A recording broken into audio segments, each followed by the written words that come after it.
Well, hello again, everybody, and welcome back to another episode of the Red Shadow's Favorite Games. I'm the Red Shadow, and today we're talking about more of a series than a specific game, although I will touch on in the video which one of these following games is my favorite. Excuse me for a moment while I move this over here because I had stuff over there I needed to show.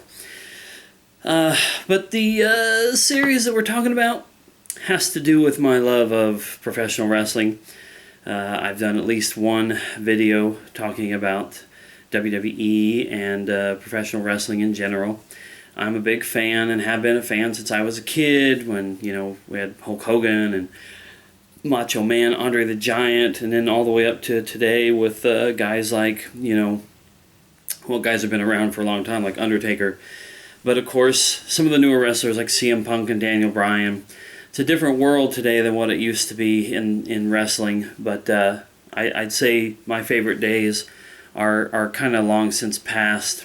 I haven't been a uber fan since probably about 2006 or 7, but anyway, it doesn't stop me from being a really big fan of the products that are out there in terms of wrestling, such as the video games. So, let me just get down to business real quick here and show you my particular series of WWE/WWF games that were always my favorite, and that is the SmackDown series. It's not referred to that now, but starting with the original game, WWF SmackDown, on the Sony PlayStation. I'm trying to get the glare away from there. This is my copy I picked up a few years back. It's a greatest hits copy, but not a big deal. I just wanted to have the game back in my collection. But this is the game that started it all. Now, there were games prior to this one. Games that were made by... on here it says Jax Interactive. Also later on, I think the ones that... I don't know if maybe that was a name change, but Ukes is the game company that I'm thinking of on some of these more recent games. But anyway, prior to this, there were games like WWF No Mercy, and I believe it was WrestleMania 2000. They were on the N64. Then there was also another series of wrestling games, of which I have a couple of, like WWF Warzone and WWF Attitude. They were made by Acclaim, if I recall. They were okay, but they were kind of clunky games. This one here was just so well, like the graphics on it were good. You're probably not going to be able to tell from on here.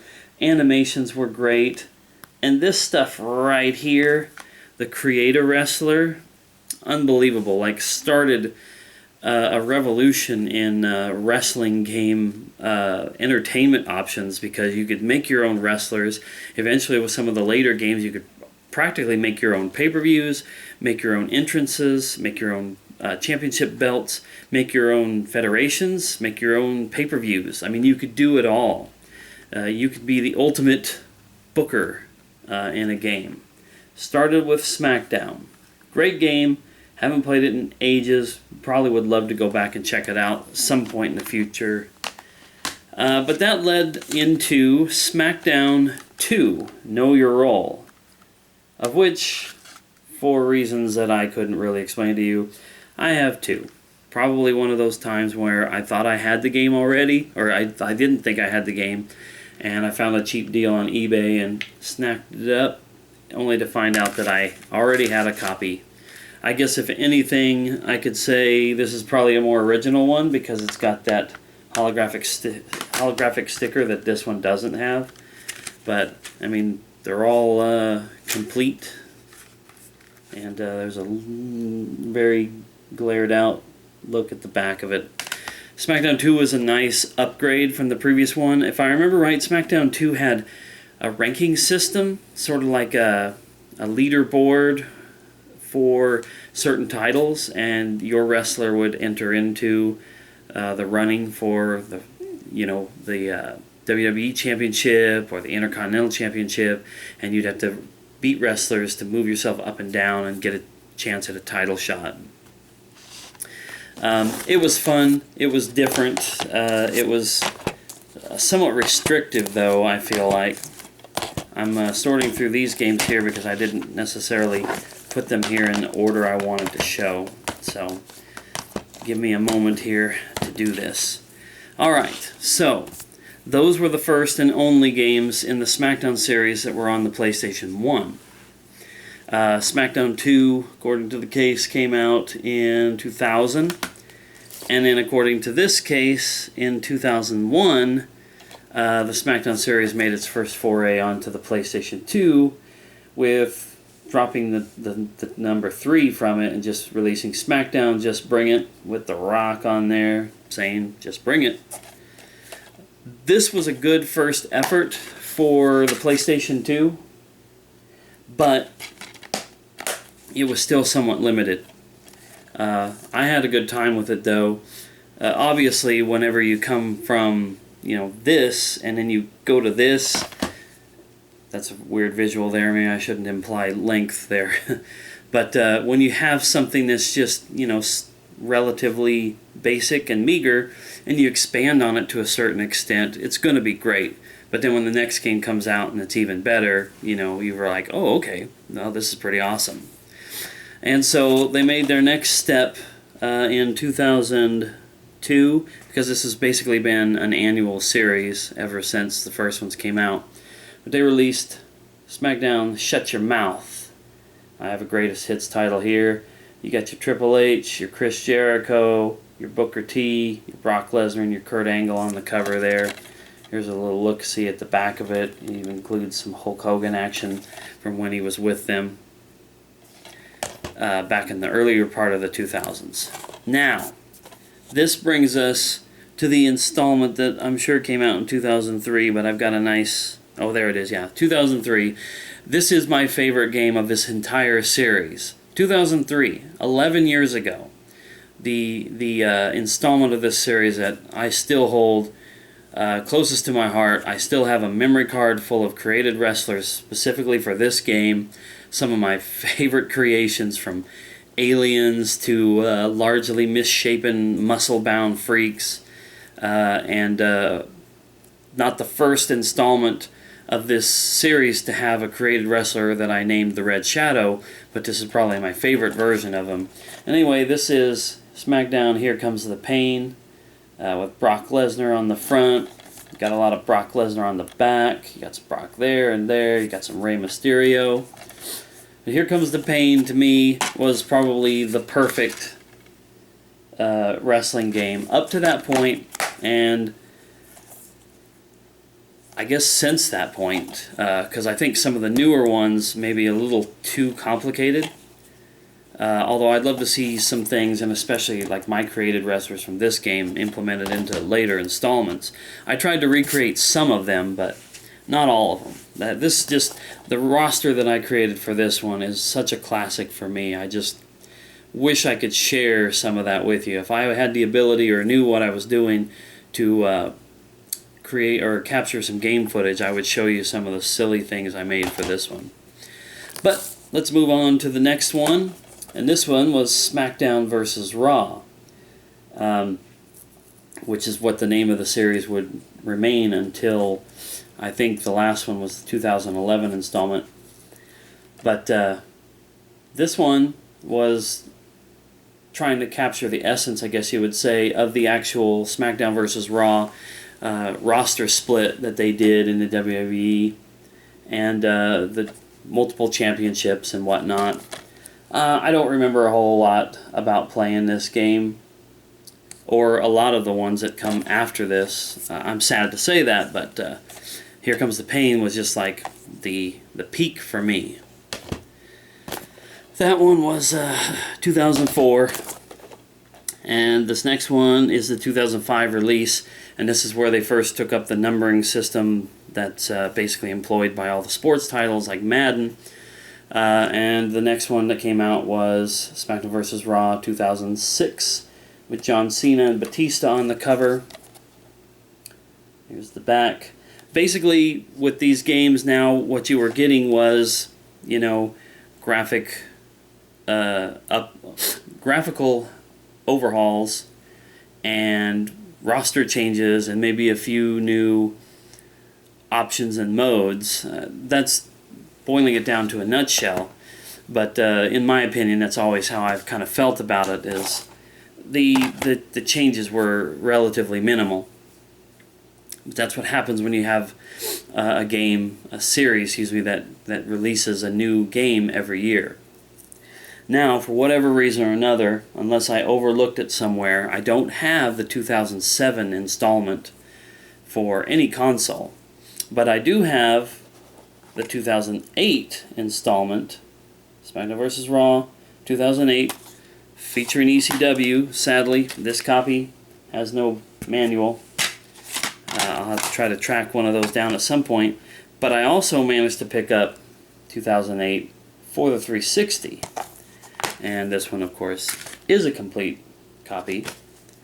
But it took me a short period of time, I'd say probably about a year or so, before I realized, after I bought my 360 in 2010, that I could get the wrestling games for it and have enhanced graphics even better than the PS2 version. So, 2008 for PS2, but also for the 360. Now, my 2009 copy is a PS2 copy. And this even says on the back of the case here, plus, updated roster, authentic backstage areas, new match types, and more. That just puts it into perspective. Pretty much all these games were just graphical updates, roster changes, a few new match types, and whatnot. I've only given each of these newer versions a little bit of my time, up until I think the next couple ones that we're going to see on the 360, because after 2009, I don't know if there were any more PS2 releases, but my concentration was firmly on 360 because that was my console of choice from 2010 until last year. So anyway, here's SmackDown vs. Raw 2010. You got Rey Mysterio, Randy Orton, John Cena, The Undertaker, and who's that hiding in the back? That's Edge in the very back there. That's your 2010. This one boasts Creative Tools, Story Designer, create your own storylines. I probably would need to look into that a little bit more, but I don't remember that being as awesome as it sounds. Here's your 2011 with The Miz, John Cena, and Big Show on the cover there. Let's see, Discover Your Path to Greatness. The new Road to WrestleMania gives you greater control over your quest. Road to WrestleMania was kind of cool, but instead of letting you use your created wrestler or something like that, at least a few of the Road to WrestleManias were only specific wrestlers that they chose for you. Although I think at least one of them had a story thing for your created wrestler. There was some pretty interesting stuff going on in here. Now here we have WWE 12. Now I owned a copy of this, then I got rid of my copy of it. Then I ordered this one I think last year, and it's brand new. It hasn't been opened. Just because, like I said, I'm trying to essentially collect the entire selection of WWE SmackDown games, even though with this one they dropped the SmackDown part and just went with the 12 like a sports title. Then we got WWE 13 with my man CM Punk on the cover. This was one that I just couldn't live without. Because CM Punk, he's pretty much my favorite current wrestler, even though he's not really around now. But he was the man, and I hope he comes back at some point in the near future. But I just like the fact that he was immortalized on the front of this. And I want to run into the other room and leave this behind for a moment to grab something that pertains to this. But I think I'll just save that for a room tour style video that I'll do at some point in the future. But it pertains to WWE 13 and CM Punk. And then last but not least on the list of the games, because I've got some strategy guides to show off, but I have the newest installment, WWE 2K14. This is, I'm calling it the last THQ installment, because I think it was pretty much worked on by them, but then THQ folded shop, the property was sold out, and 2K now owns the rights to WWE games, even though Ukes is still making the games. And this is, like I said, the new one. Got The Rock on the front, You got Hulk Hogan on the back. It's very, very interesting that you're not highlighting the wrestlers who are a part of the company right now. You've got legends and legends, despite the fact that The Rock was back for a while and was even the champion. So anyway, those are my SmackDown related games. Like I said, I could pop up some more wrestling games. I have backyard wrestling games. I have TNA wrestling games, ECW. I've got games for N64. I think I have at least 1 or 2 wrestling games for the N64, or I did. I did get rid of quite a few of those games a while back. But I could show a lot more wrestling related games. But like I said, I wanted to keep this to the SmackDown series. So I'm going to just go through these strategy guides in the order that I've got them listed here. It's going to be backwards as compared to the games. But this is a little mini strategy guide that I picked up for WWE 13. Bios and tips for 105 characters, including Mr. Punk. And then we've got the strategy guide for 12, and this is a full-size strategy guide. Once again, here's the size comparison. I got the strategy guide for 12. Then we jump back a little ways to 2008, SmackDown vs. Raw 2008. And here's the strategy guide for 2007, despite the fact that I don't currently have the 2007 game. Here's a precious one for me, strategy guide for Here Comes the Pain, my favorite in the entire series. Here is strategy guide for SmackDown Shut Your Mouth, the game that came out before Here Comes the Pain. And then a couple other highlights. I have really nice shape strategy guides for SmackDown 2 Know Your Role, and of course the original WWF SmackDown. So anyway, I kind of said a lot of what I had to say as I was showing the games. The only thing I would really want to stress once again is that no matter what these games allow you to do, that create a wrestler option opens up so many amazing venues for entertainment with these games. I've done so much, fantasy booking and simulating matches or jumping into storylines with created wrestlers and just plundering the depths of the creativity that you can bring out of yourself with these games over the years. It's probably my favorite. I don't even really care when they say, oh, look, we're going to give you the King of the Ring tournament, or we're going to give you a cage match, or here's a TLC match, here's hardcore rules, here's an Inferno match, the freaking bra and panties matches for the divas. Like, no matter what they throw out there, even if it was just straight up wrestling matches and that was it, you can do so much with the power of your own creativity. And that's what I really have the most fun with these games. And because I have so many games, because I stretch myself between gaming, movies, YouTube, now making videos, just the simple fact that I collect whatnot, like the games and movies, my work, my time with my daughter, I don't have as much time to spend on these, but I could sink hours and hours and hours into, just making my own storylines and creating my own, wrestling promotions in these games.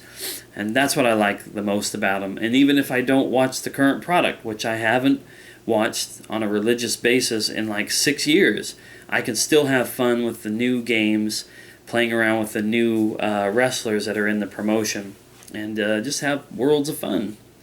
So anyway, that does it for this video. I know I have some friends out there, and I'm pretty sure a few subscribers that are into wrestling stuff, so tell me if there's any games out there in this series that you particularly enjoyed, or any other wrestling games that might be fun. I'm always on the lookout for them, and if I ever get some time to really devote to these games again, I could have a whole lot of fun. The wrestling series and the wrestling games would be something if I did gameplay videos, I would love to mess around with the wrestling stuff just to show off the stupid things that I create in them. So once again, thanks a lot for watching, and I'll see you in the next video.